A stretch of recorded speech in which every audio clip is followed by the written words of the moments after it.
Hello, I'm Tim Rave, President and CEO of the South Dakota Association of Healthcare Organizations. In 2026, SDAHO marks a major milestone, 100 years as an association.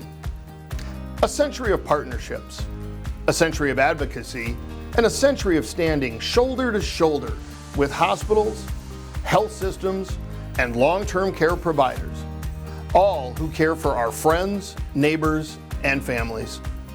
It's something we're incredibly proud of. Over the past 100 years, healthcare has changed in extraordinary ways. Yet, through every challenge and every breakthrough, SDAHO has remained committed to one purpose: supporting those who provide care across this great state. On behalf of all of us with SDAHO, thank you to those who helped build the association's strong foundation. Please enjoy A Century Strong, honoring our past, shaping our future. They've had a wonderful run, no question about it, and they've grown, and 100 years is pretty remarkable. Not a lot of organizations make it 100 years. I mean, 100 years. It was in Huron, of all places, you know, where they gathered and started the hospital association, and to be relevant 100 years later. When you look at some of the things that have happened over the 100 years, where they looked at South Dakota as the model, you know, for rural health care. Welcome to the story of the South Dakota Association of Healthcare Organizations history. A century of strength, honoring our past while shaping our future. Originally called the South Dakota Hospital Association, it was formed in the fall of 1926 during an informal meeting in Huron, led by Dick Braskamp, superintendent of Lincoln Hospital in Aberdeen. He served as secretary during the association's early years.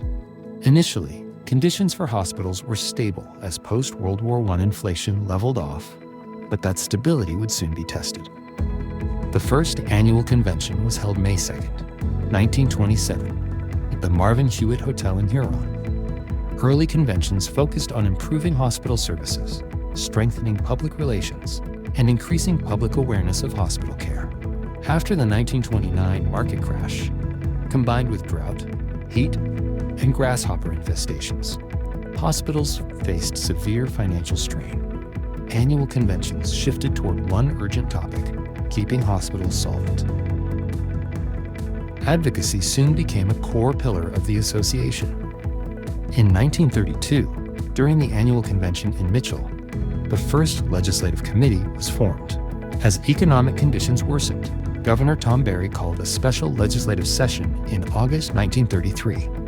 The association's advocacy efforts succeeded, securing legislation that directed 50% of the new beer tax back to counties to help fund hospitalization for the indigent. By 1951, those funds totaled more than $3 million, an early advocacy success. Providing advocacy is right at the top of the list. Being able to educate our legislators, being able to educate and act as a liaison to the state government, really to amplify our voice, to let them know the good work that's being done and to preserve that, and to let them know when tweaks need to be made or when those negative consequences are going to impact the communities that we serve. A memory that, not so great was in the 2010s when we lost a huge effort with Medicaid expansion.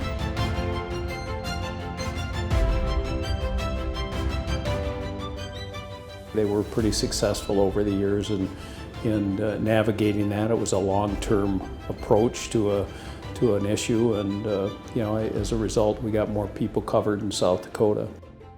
Huge cabal on laboratory reimbursement. And so reaching out to SDAHO and their advocacy, reached out to Senator Daschle. We took a trip to DC to work on this. A bill was developed and passed, and a lot of that came through the advocacy efforts. How communicative SDAHO has been in legislative session.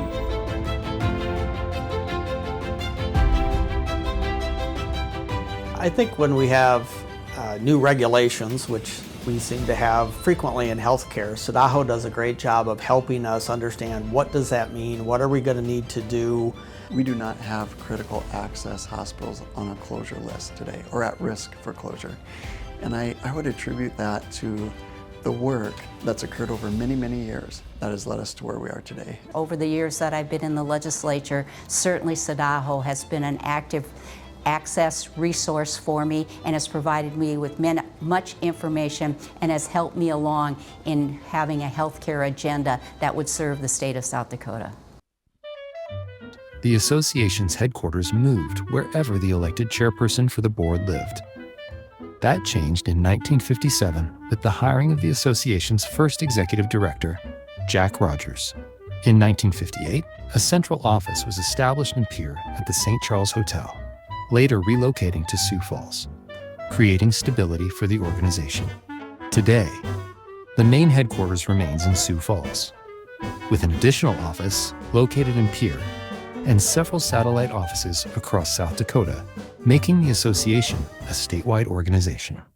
By 1961 and 62, the association had formed regional districts representing all of South Dakota. Also in 1962, William Murphy would become the association's second executive director, serving for 13 years. Several years later, in 1975, Frank Drew became the third executive director, serving in that role until 1997. In 1995, the association would see its biggest change to date. 1995 marked a defining moment when the association's leadership made the decision to unite acute and post-acute care under one shared vision.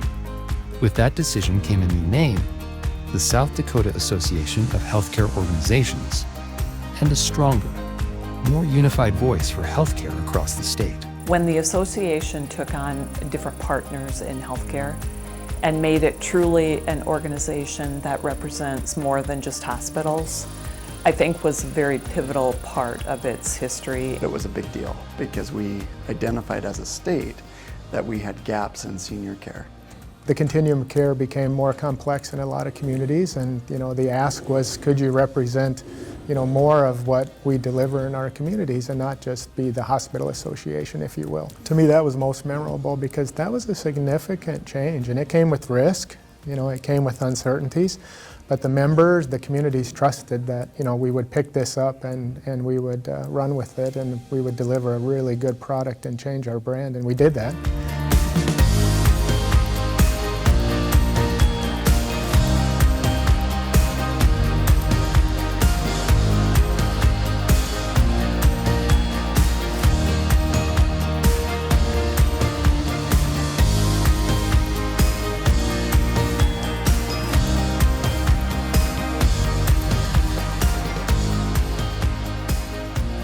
In 1997, the association selected a new executive director, Dave Hewitt, who served until 2014. Following Mr. Hewitt's tenure, Scott Duke stepped into the role and led the association for 4 years.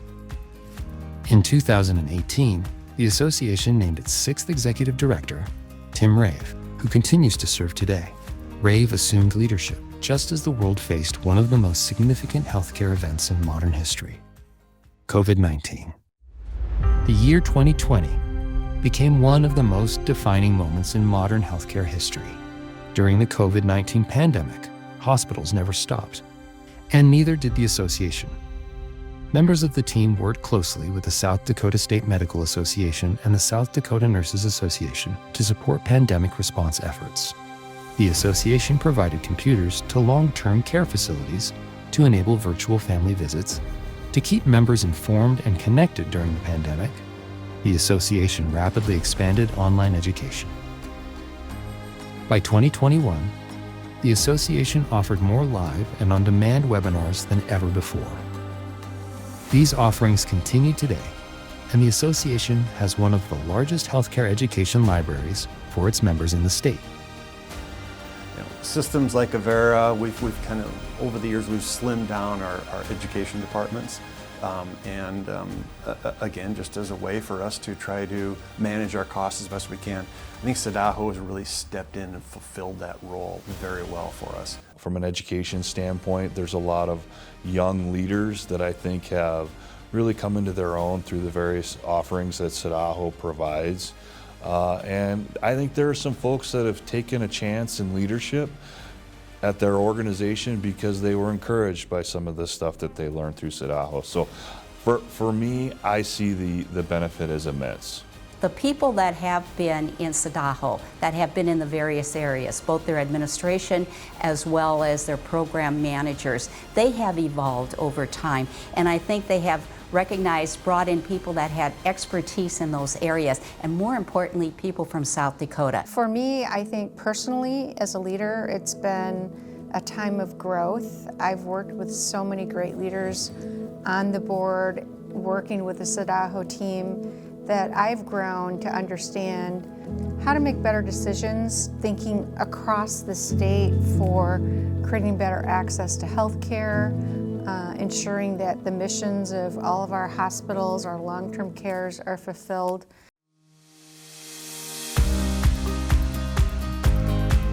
As we look about what's going on with healthcare, and I always find that the best people that are leading in those areas are those that understand rural healthcare, that come from South Dakota. You know, I was this young kid starting my career, and you know, they just treated me like I was a 30-year member. I mean, I remember SDAHO when I was in college. They've just had a presence for as long as I can remember.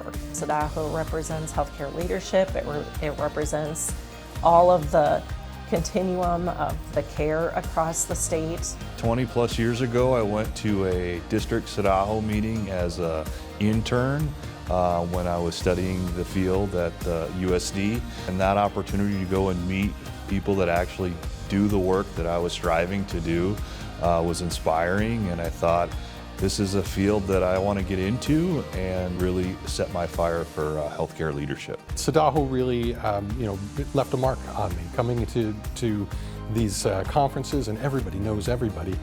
And when you're the new person stepping in and you don't know anybody, it really does make a difference for folks to say, hey, why don't you come over here and we'll introduce you to some people. That makes your heart feel good and makes you feel like you're doing what you should and you're in the right spot.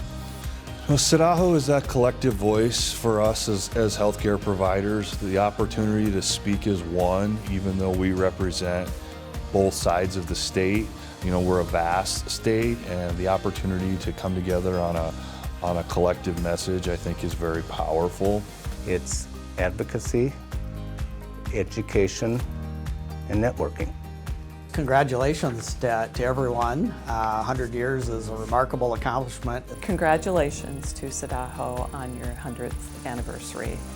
I think that this team of people will queue up the next generation successfully, and that same legacy will continue over the next century. Congratulations to the staff of SDAHO. You guys are an inspiration to all of us. Anything that lasts 100 years, you've got to be doing something right to make it. It is an incredible legacy of care and support that you've provided, and the best news of all is this is just the beginning. It was about 100 years ago that someone came up with the idea of building Mount Rushmore. And look at the monument that has created for our great state and the significance of that monument. And I think about the work that SDAHO has also accomplished over the past 100 years. And I do think our state is healthier because of this organization. Very proud of it. I'm very proud to be part of it for 30 years. It's going to be here for another 100 years, and I won't be. Congratulations, and I feel privileged that I have been here for a third of that. One voice. It really brings one voice to healthcare in South Dakota. The story of the South Dakota Association of Healthcare Organizations is one of resilience, innovation, and service. For 100 years, the association has stood alongside their members and the healthcare industry, guided by compassion, strengthened by community, and driven by a shared belief in accessible, quality care for all. As we look ahead to the next century, we honor a legacy of strength and move forward with purpose, committed to caring for one another and shaping the future of healthcare in South Dakota. On behalf of all of us at SDAHO, we hope you've enjoyed A Century Strong, honoring our past, shaping our future. Thank you for being part of this remarkable journey. Here's to the next 100 years.